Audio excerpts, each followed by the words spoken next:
Gold, trusted gold buyers. మీరు తాకట్టు పెట్టిన బంగారాన్ని విడిపించి ఈ రోజు ఉన్న మార్కెట్ ధరకు కొనబడను.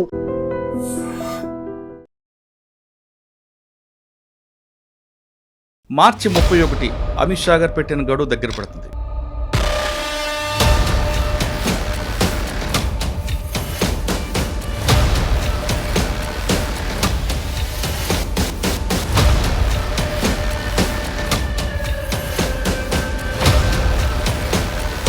నిన్న ఛత్తీస్గఢ్లో డీజీపీ గారి ముందు దాదాపు 108 మంది లొంగిపోయి వాళ్ళు తుపాకులు కూడా కాకుండా డంపుల్లో ఉన్న 3.5 కోట్ల క్యాష్తో పాటు 1 కేజీ బంగారం కూడా పట్టుకొచ్చిచ్చారు.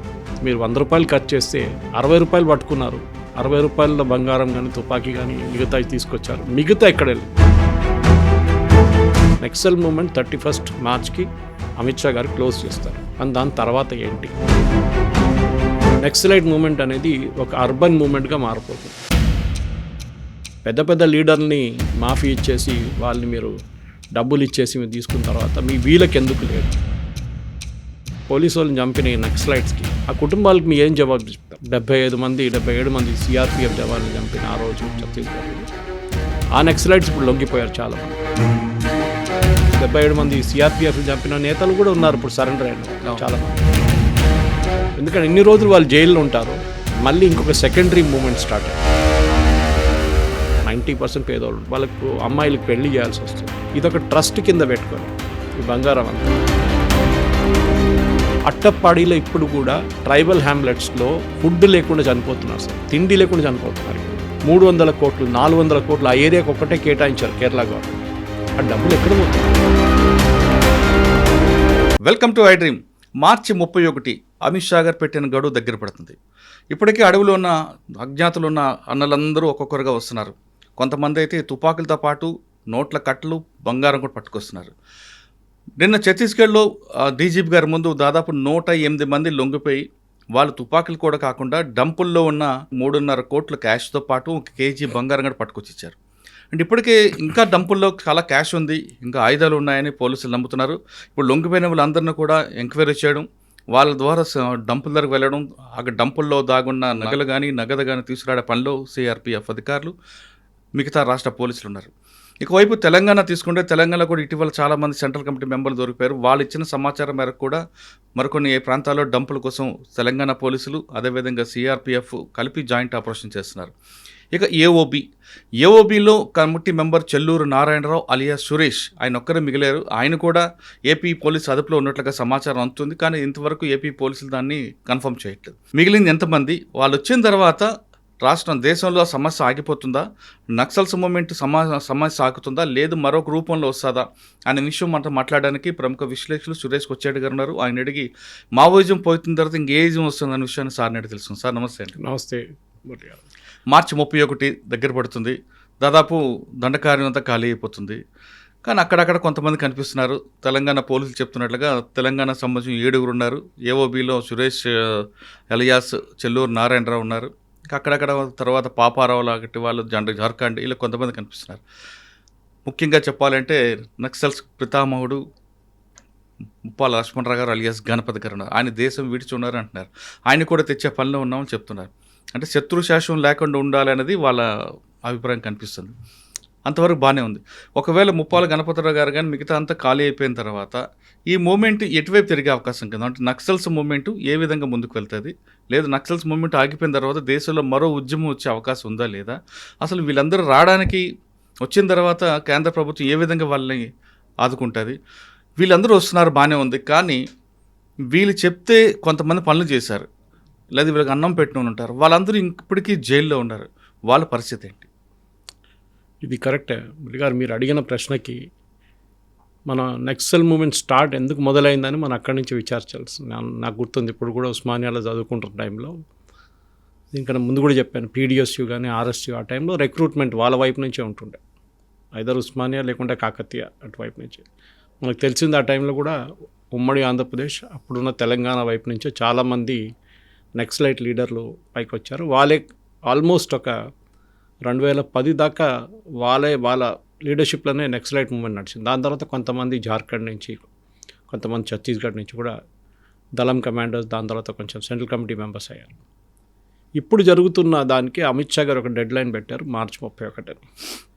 అమిత్ షా గారు 2-3 డెడ్ లైన్ ఇట్లా పెట్టారు. ఒకటి ఆర్టికల్ 370 జరిగిన టైంలో చాలా పెద్ద గొడవ నడుస్తుందని ఇంటెలిజెన్స్ రిపోర్ట్స్ ఉండే, జరిగింది కూడా కొంచెం. బట్ అక్కడ ఓపెన్గా మెహబూబా ముఫ్తీ కానీ ఈవెన్ ఫరూక్ అబ్దుల్లా కూడా ఆ టైంలో చెప్పారు, ఆర్టికల్ 370 తీసేస్తే రోడ్ల మీద రక్తం కానీ అది జరగలేదు.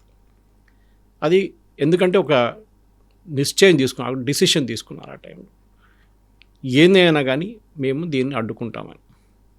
అది ఇప్పుడు కూడా నెక్సలైట్ మూమెంట్లో చూపిస్తున్నాను. నేను కూడా నాకు ఇది లాస్ట్ ఇయర్ మార్చ్ 31 అని చెప్పిన నాకు కూడా చాలా మంది డౌట్ ఉండే, ఇది ఎప్పుడు జరగదు. ఎందుకంటే నెక్సలైట్ లీడర్లు ఎప్పుడు దాకా లొంగిపోరో ఇది మూమెంట్ నడుస్తూనే ఉంటుంది. మీరు కింద స్థాయి నుంచి మనుషులు పట్టుకొని వాళ్ళు మీరు చెప్పినట్లు తీసుకెళ్ళి జైలు వేయడమో వాళ్ళతో సరెండర్ చేపిస్తే కూడా నెక్సలైట్ మూమెంట్ ఆగదు. ఆగాలంటే top line leadership, central committee కానీ, పాలిట్ బ్యూరో మెంబర్లు కానీ, మిలిటరీ కమాండర్స్ కానీ వీళ్ళని వేసుకుంటేనే నెక్సలైట్ మూమెంట్ వీక్ అవుతుందని. అది మనం గవర్నమెంట్లు మారినప్పుడు చూసాం. మధ్యప్రదేశ్, ఛత్తీస్గఢ్లో కొత్త గవర్నమెంట్లు వచ్చారు, ఒడిశాలో కూడా. అప్పుడు దాకా ఒడిశాలో నవీన్ పట్నాయక్, ఇటువైపు కాంగ్రెస్ ఉండే, అటువైపు ఏమో మధ్యప్రదేశ్లో శివరాజ్ సింగ్ చౌహాన్ గారు ఉన్నారు. కానీ కోఆర్డినేషన్ లేకుండా దాని తర్వాత మనం చూసే కొత్త గవర్నమెంట్ వచ్చిన తర్వాత ఎన్కౌంటర్లు మొదలైనవి, కార్గార్ ఆపరేషన్ కానీ మిగతా దాంట్లో చాలా మటుకు. ఇప్పుడు మీరు అడిగిన ప్రశ్నకి ఇప్పుడున్న జైళ్ళ వాళ్ళ సంగతి ఏంటి, ఈ మూమెంట్ ఎట్లా ముందుకు వెళ్తుందని, దీంట్లో 2-3 ఆస్పెక్ట్స్ ఉన్నాయి, సపరేట్గా డీల్ చేయాల్సి వస్తుంది. ఒకటి నాకు తెలిసిన మటుకు తప్పు ఉండొచ్చు, నెక్సలైట్ మూమెంట్ అనేది ఒక అర్బన్ మూమెంట్గా మారిపోతుంది. ఇప్పుడు మనం ఆల్రెడీ చూస్తున్నాం దాన్ని. ఢిల్లీ రైట్స్ నుంచి ఫార్మ్ అజిటేషన్, దాని తర్వాత మన ఆర్టికల్ 370 వ్యతిరేకంగా కశ్మీర్లో జరిగిన గొడవలు అన్నీ చూస్తే ఒక అర్బన్ నెక్సల్ మూమెంట్ మొదలైంది. అది అరుంధతి రాయ్ ఉండొచ్చు, మేధా పట్కర్ ఉండొచ్చు, వీళ్ళందరూ చాలామంది ఉన్నారు, యోగేంద్ర యాదవ్ ఇలాంటి వాళ్ళు. కానీ ఆ మూమెంట్ ఆపడానికి చాలా మటుకు మీరు బిలీవ్ చేయరు, దాన్ని వ్యతిరేకిస్తున్న వాళ్ళే కమ్యూనిస్ట్ వాళ్ళే. కేరళలో వీళ్ళని అడుగుపట్టినారు, వెస్ట్ బెంగాల్లో కూడా అంతే, వాళ్ళు కమ్యూనిస్ట్ వాళ్ళు ఉన్నదాకా. మమతా బెనర్జీ కూడా వీళ్ళు అక్కడ రానియరు. అర్బన్ నెక్సల్ మూమెంటే ఇప్పుడున్న గవర్నమెంట్కి అన్నిటికంటే పెద్ద భయం. చాలా మనం అనుకుంటాం వీళ్ళకి తుపాకీ లేదు కదా, power flows from the barrel of the gun అన్నారు, power also flows from the tip of the pen అంటారు. ఇప్పుడున్న సోషల్ మీడియాని వాడుకొని ఇప్పుడున్న యంగ్స్టర్స్ని జేఎన్యూ లాంటి ఇన్స్టిట్యూషన్స్, జాదవ్పూర్ యూనివర్సిటీ లాంటి ప్లేసెస్లో మనం చూస్తున్నాం ఎంత మటుకు గొడవ నడుస్తుంది అనేది. మొన్న కూడా జేఎన్యూలో ఇట్లనే ఒక గవర్నమెంట్ అజిటేషన్ ఒకటి జరిగింది. ఢిల్లీ యూనివర్సిటీలో ఈవెన్ జేఎన్యూలో కూడా వాళ్ళ లైబ్రరీలో ఫేస్ రికగ్నిషన్ సిస్టమ్ పెడితే దాన్ని మొత్తం ధ్వంసం చేశారు అక్కడ కొంతమంది. దాని కారణాలు చాలా క్లియర్.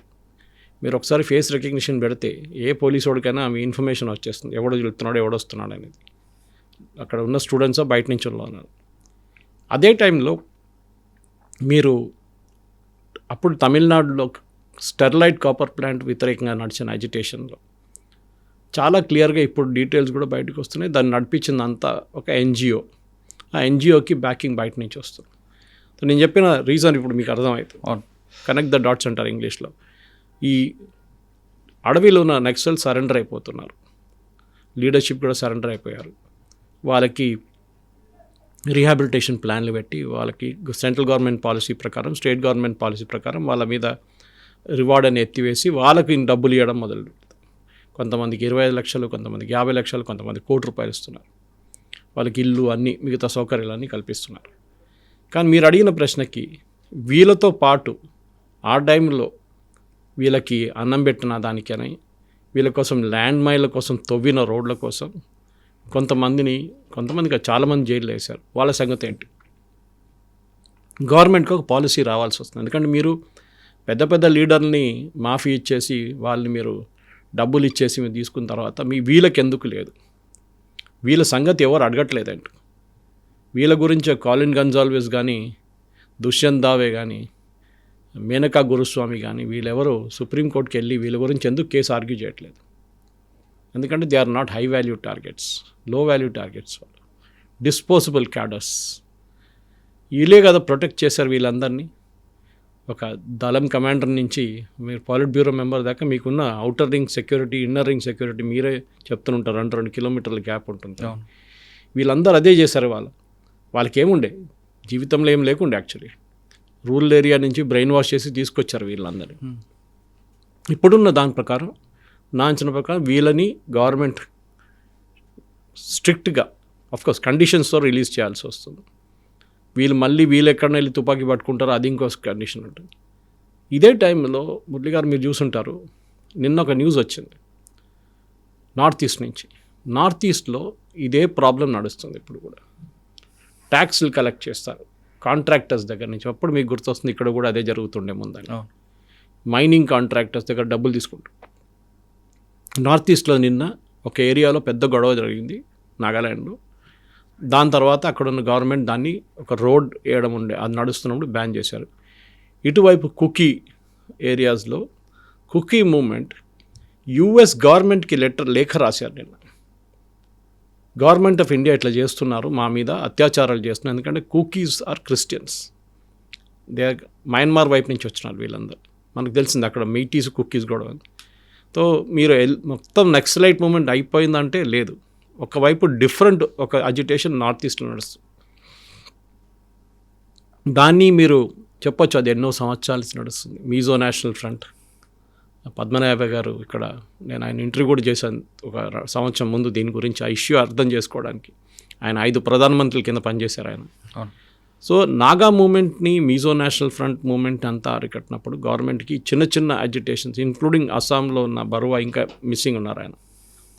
ఇప్పుడు జరిగే దాంట్లో నా అంచనా ప్రకారం ఈ అర్బన్ నెక్సల్స్ బయటకు వస్తారు. తెలంగాణ, ఆంధ్ర, ఛత్తీస్గఢ్, మధ్యప్రదేశ్, జార్ఖండ్ మీరు చెప్పినట్టు ఎంటైర్ దండకారిన బ్లెంట్లో నక్సలిజం అనే ఒక కాన్సెప్ట్ పోతుంది. బహుశా ఆగస్ట్ 31 తారీఖు అమిత్ షా గారు బస్తర్లో ఒక మీటింగ్ కూడా పెట్టవచ్చు.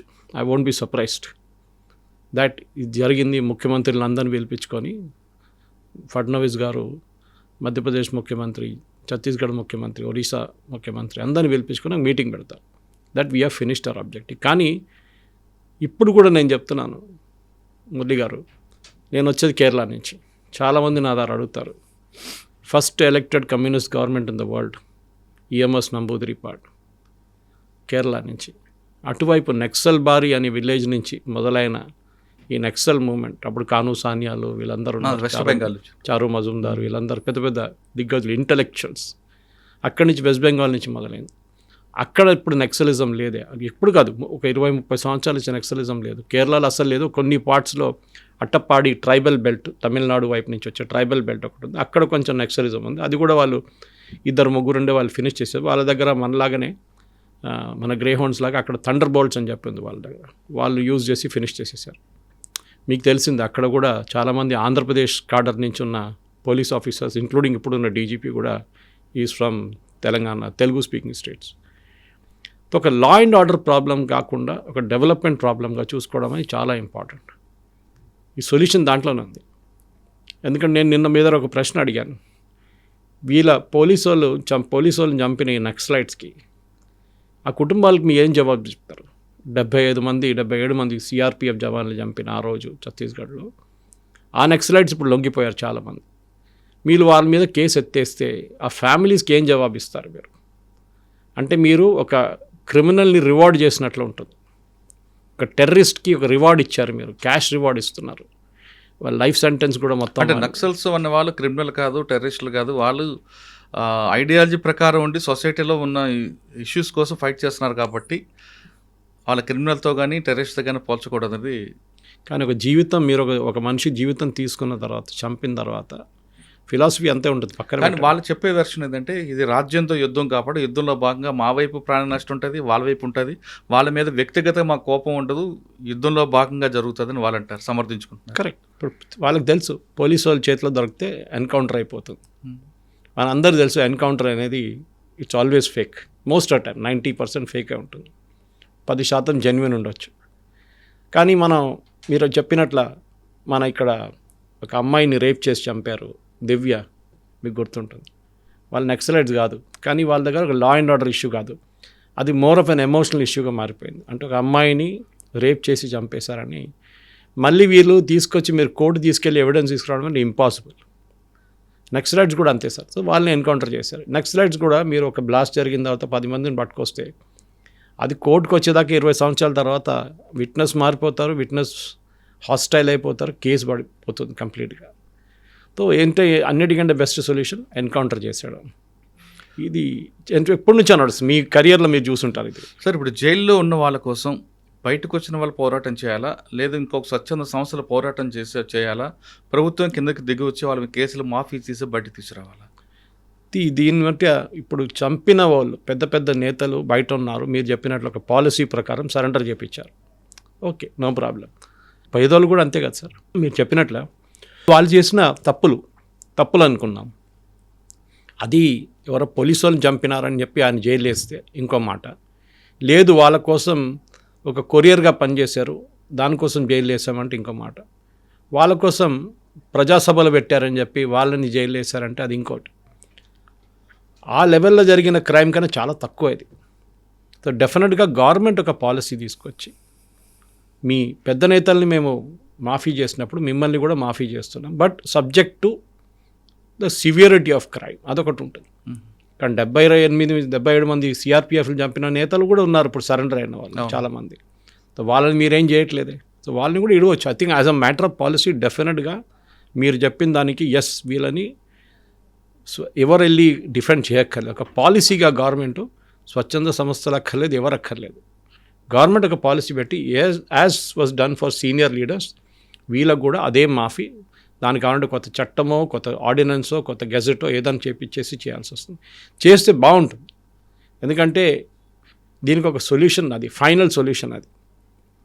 ఎందుకంటే ఎన్ని రోజులు వాళ్ళు జైల్లో ఉంటారో మళ్ళీ ఇంకొక సెకండరీ మూమెంట్ స్టార్ట్ అవుతుంది. ఇది నాకు కూడా ఒక భయం ఉంది. ఎందుకంటే సెకండరీ మూమెంట్ అంత పెద్ద లెవెల్కి వెళ్ళదు అనుకోండి, కానీ సెకండరీ మూమెంట్ ఉంటుంది.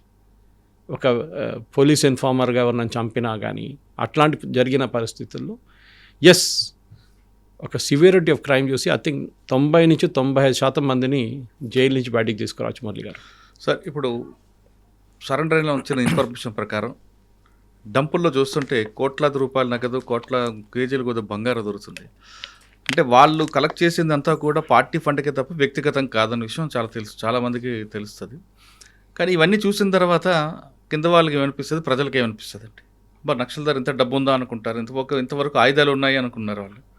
మీకు నాకనే బాగా మీకు తెలుసు మురళి గారు, 100 రూపాయలు కలెక్ట్ చేస్తే ఒక certain percentage central military commission పెట్టుకుంటుంది, మిగతా కింద స్థాయి వాళ్ళకి వెళ్తుంది.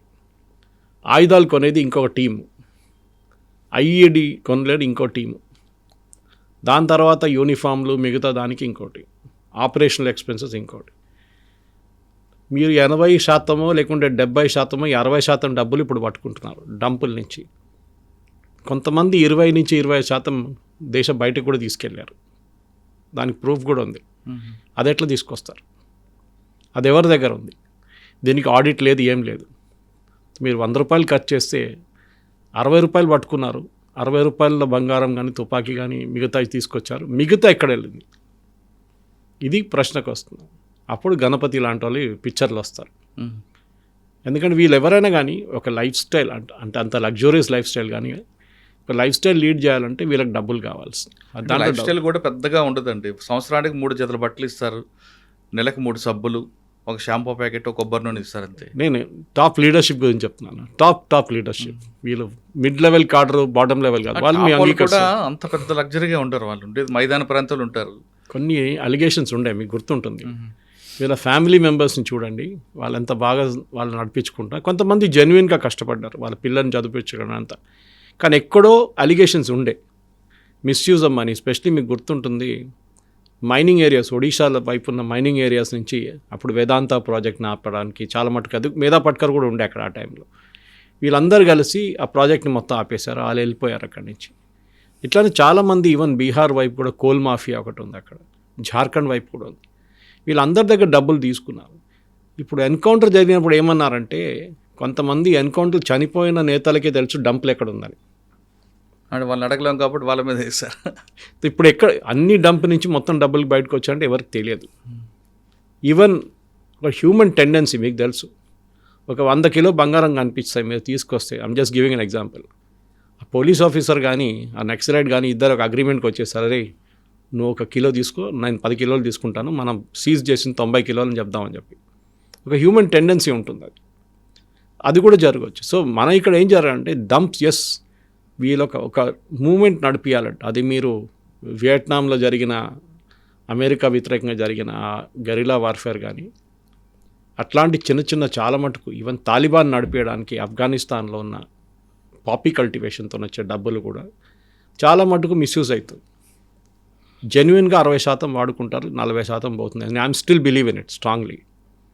ఎందుకంటే కమ్యూనికేషన్ ఎక్విప్మెంట్ ఫర్ ఎగ్జాంపుల్ వీళ్ళు మొబైల్ ఫోన్ కొంత సంవత్సరాల దాకా వాడలేదు, ఎందుకంటే వాళ్ళకి తెలుసు పోలీసు వాళ్ళు ట్రాక్ చేస్తారు. శాటిలైట్ ఫోన్ తీసుకొచ్చారు, ఇరిడియం ఫోన్స్ తీసుకొచ్చారు, మళ్ళీ పోలీసు వాళ్ళు దాన్ని కూడా ట్రాక్ చేయడం మొదలుపెట్టారు. అప్పుడు ఇరిడియం పక్కన పెట్టేశారు. తర్వాత మొబైల్ టవర్స్ వచ్చిన తర్వాతనే సుక్మా కానీ కాన్కేర్ లాంటి ఏరియాస్లో మొబైల్ ఫోన్ టవర్స్ వచ్చిన తర్వాతనే వీళ్ళు కూడా కొంచెం వాడడం మొదలుపెట్టారు మొబైల్ ఫోన్స్. కానీ the end of the day మీరు చెప్పిన ప్రశ్నకి 2 పాయింట్స్ ఉన్నాయి సార్, 2 మెయిన్ పాయింట్స్. ఒకటి, ఇప్పుడు జైల్లో ఉన్న ఈ నక్సలైట్స్ వాళ్ళది సంగతి ఏంటి అంటే, నక్సలైట్స్ అని చెప్పలేము, వాళ్ళని సింపథైజర్స్ అని చెప్పొచ్చు.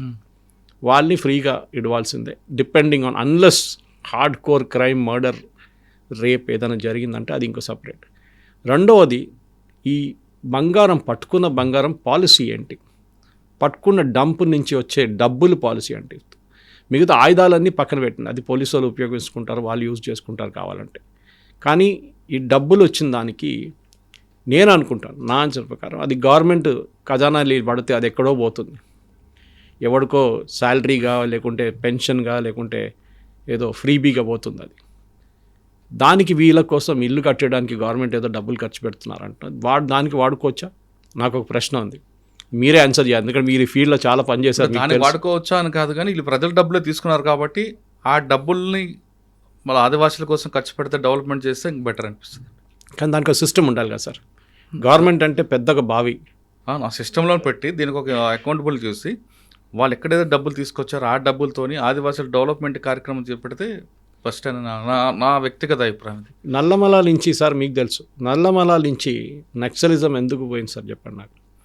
నల్లమలని పోవడం కంటే ప్రజల నుంచి వ్యతిరేకత వచ్చింది, ప్రజలు దూరం అయ్యారు, చెంచులందరూ కూడా నక్సల్స్కి దూరం అయ్యారు. ఎందుకంటే చెంచుల డెవలప్మెంట్ కోసం గవర్నమెంట్ చేసింది చాలా కార్యక్రమాలు. వాళ్ళకి ఫారెస్ట్ వాచెస్గా పెట్టుకున్నారు వాళ్ళు. గిరిజన్ డెవలప్మెంట్ కార్పొరేషన్ గమ్ కలెక్షన్లో కానీ హనీ కలెక్షన్ అన్నింటిలో వాళ్ళకి ఇన్వాల్వ్ చేశారు కాబట్టి వాళ్ళే దూరం అయ్యారు. ఇది ఒకవైపు పోలీస్ కూంబింగ్, కరెక్ట్, 4 జిల్లాల సరిహద్దు ఒకేసారి రౌండ్ అప్ చేయడంతో మీరు ఆత్మకూరు నుంచి అటువైపు దాకా, ఇక్కడ మహబూబ్ నగర్ నుంచి మీరు కర్నూలు, ప్రకాశం, ఇవన్నీ గుంటూరు, ఇవన్నీ కూడా ఒకేసారి 7 జిల్లాలు వస్తుంది కదా, అప్రాక్సిమేట్లీ 6-7 జిల్లాలు వస్తుంది, నల్గొండ. సో ఇట్లాంటి పరిస్థితుల్లో కాంకేర్ కానీ సుక్మా కానీ బీజాపూర్ కానీ ఇట్లా ఇటువైపు గడ్రిచోలి కానీ డెవలప్మెంట్ ఎందుకు చేయకూడదు? ఫడ్నవీస్ గారు ఒక 12-14 ప్రాజెక్టులు శంకుస్థాపన వేశారు, దాంట్లో ఎంత డెవలప్మెంట్కి వస్తుందో చూద్దామని. గచ్చిరోలి ఏదో డిఫరెంట్గా డెవలప్మెంట్ అవుతుంది, ఎందుకంటే ఫడ్నీస్ గారు నేటివ్ ప్లేస్ కూడా అందులో ఉంది, మూల్ అనే విలేజ్ ఉంటుంది. కరెక్ట్, ఆ ప్రాంతంలో బ్రహ్మాండం డెవలప్మెంట్ అవుతున్నాయండి, మంచి మంచి ప్రాజెక్ట్స్ వస్తున్నాయి. ఇక్కడ కూడా మీరు చెప్పిన దానికి ప్రకారం ఈ డబ్బులు వాడుకొని ఈ బంగారం వాడుకొని, ఇప్పుడు దాంట్లో కూడా చూడండి, నేను ఒక ఎగ్జాంపుల్ ఇస్తాను మీకు.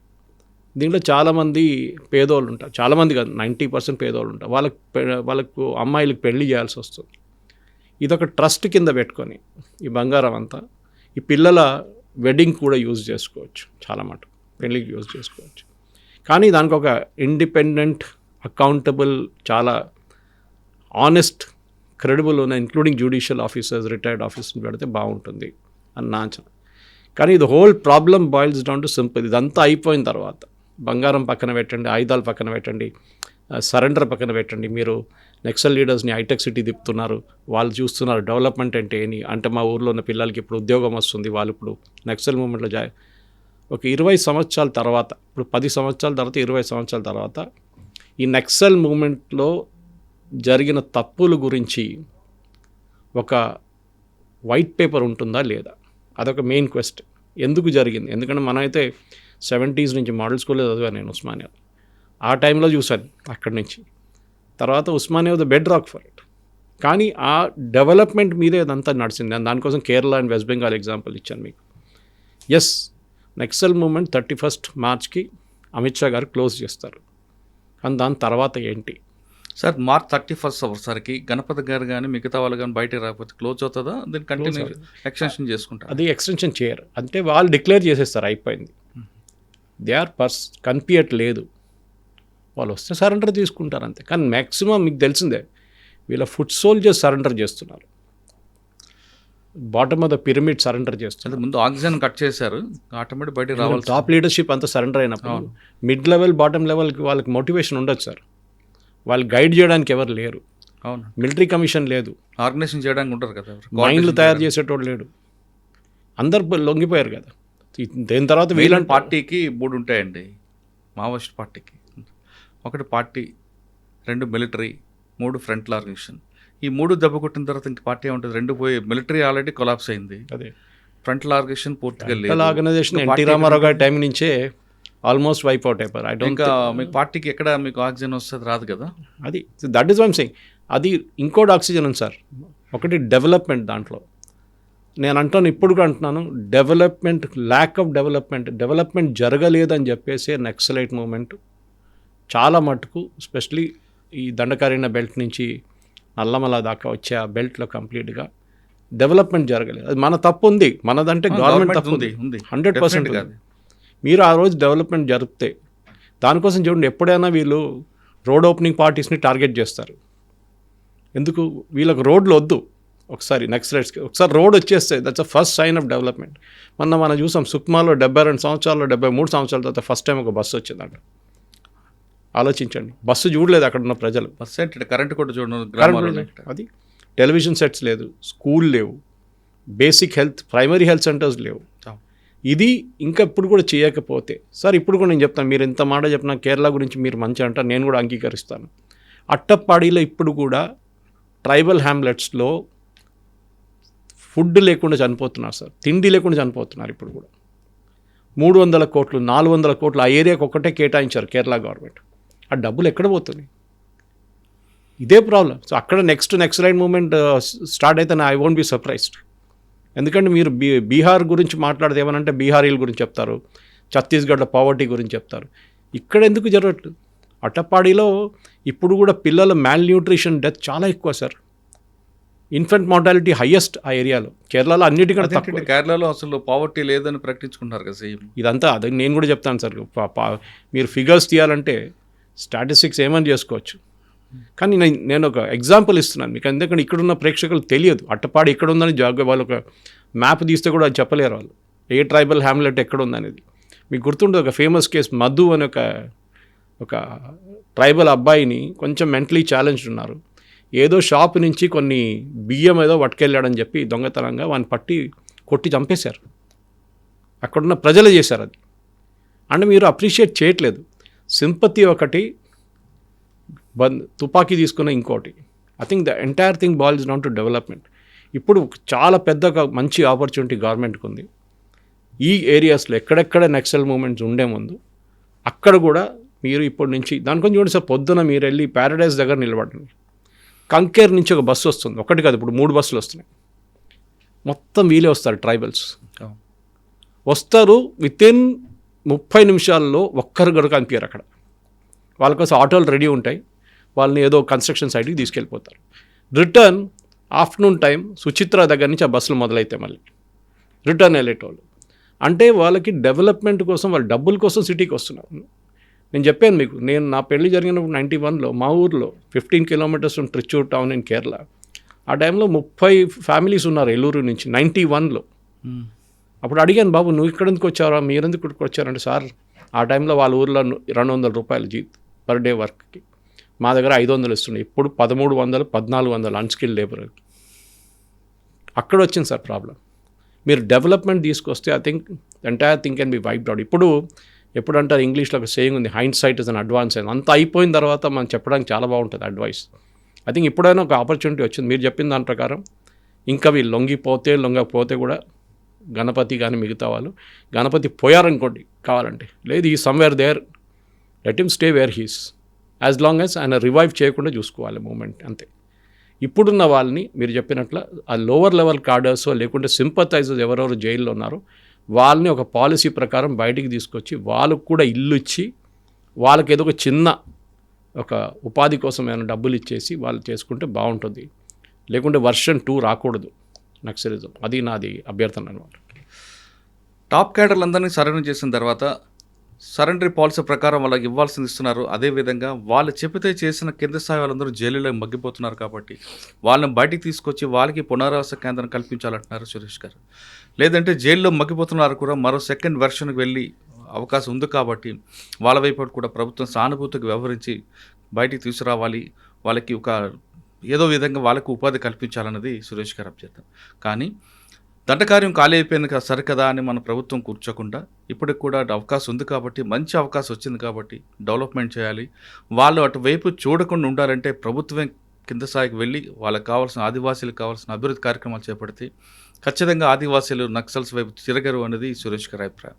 ఇది ఈ వారం మార్చి 31 ముందు ఆపరేషన్ కగారు పూర్తవుతున్న విషయంపై సురేష్ కొచ్చాడు గారి విశ్లేషణ. మరో అంశాల్లో మళ్ళీ కలుద్దాం. అంతవరకు నమస్తే. Thank you. నమస్కారం. Thank you.